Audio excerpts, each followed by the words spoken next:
Hi friends, welcome to day 17 of Sparkle into Spring. Happy St. Patrick's Day if you are celebrating. I'm Jennifer Stewart. Today I wanted to talk about holding on to things that may not serve us, and that can be physically, it could be emotionally, spiritually, psychologically, or anything else that you can think of. And sometimes we just don't realize that we are, and sometimes it's a habit that we have created that we may not be aware of. I think back to my own life, and I have a really good example that kind of fits into all of those categories.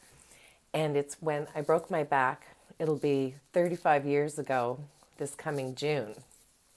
And that was obviously a huge turning point in my life.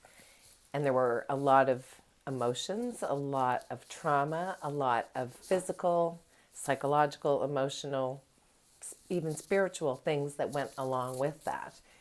And I carried a lot of baggage with that I really wasn't even aware of. A big example that came into mind when I thought about this is my back brace. I kept that for a long time. And I felt like it was a part of me. And I kept associating myself back with that broken back or that time. And I would look at it and I would think, wow, boy, I hated that thing. I really hated wearing it. So it begs the question, why keep it? There was a part of me, I think, that felt that I needed to keep that to remind me, in case I forgot, that I broke my back.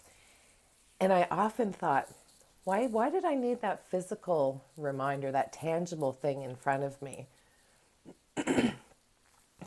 And then I realized there's part of me that associated with that. It was just part of who I was. And in some weird, strange way, that served me.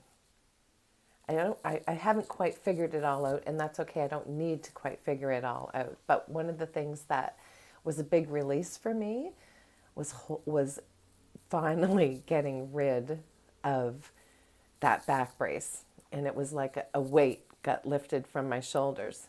But it wasn't over.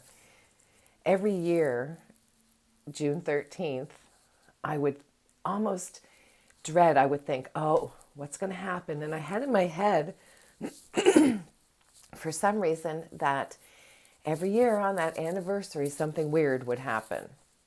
And guess what? It did. Every single year, I would, hurt my back, or I would do something that was a reminder that I broke my back and that it was the anniversary of that time. In fact, when it was the 25th anniversary, I broke my hand. After that, I started thinking, what's going on here? This is pretty strange. And I realized, in hindsight's a wonderful thing, right?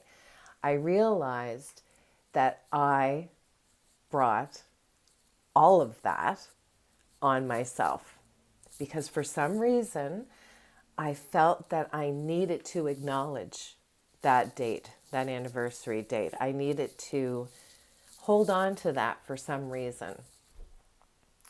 But it wasn't serving me. It didn't feel good.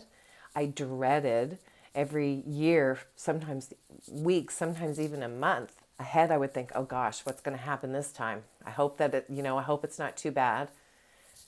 Doesn't that way of thinking is just, we get caught in it. And I didn't even realize it in the time. Now it seems so obvious.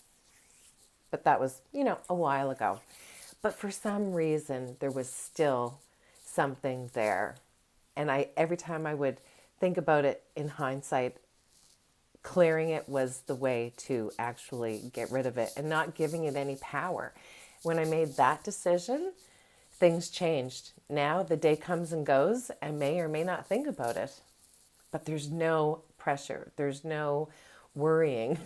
There's no dread. There's none of that. And I think the last part of that for me was clearing it energetically because I knew that there were things that were stuck because that was a lot to go through. And it was Psychologically, it was hard. The doctor told me at the time that I would, I had better get used to not having the life that I planned to have, and that I was never going to have kids, and that I would never play sports, and that I would have a hunchback. And obviously, that me said, I don't think so, doc. And here we are 35 years later, and I can still play sports, and I have 2 biological children, and I certainly do not have a hunchback. But for some reason, that all played into me carrying that anniversary. I had to acknowledge, or that it wasn't significant, or anyway, the bottom line is it wasn't serving me. What do you have that you're holding on to? And what happens is we end up in a loop. We don't even realize it. I was stuck in that loop for a lot of years. When you become aware, willing, open, and ready to get rid of it and release it, it's a huge weight lifted off your shoulders. And your life can change for the better. I know mine has. So think about your own life. Where are some things that you might be holding on to? And it could be clutter. I mean, it could be, but there's all these different areas in our life. And oftentimes we don't realize that stuff that's holding us back. So food for thought. Think about that and see what you can do to clear things. This is the perfect time right now. We've got a beautiful full moon, and it's the right time to release that so you can make room for some of the beautiful things to come into your life. I hope that serves you, friends, and remember to go out and do something that makes you sparkle today and every day. We'll talk to you soon. Bye for now.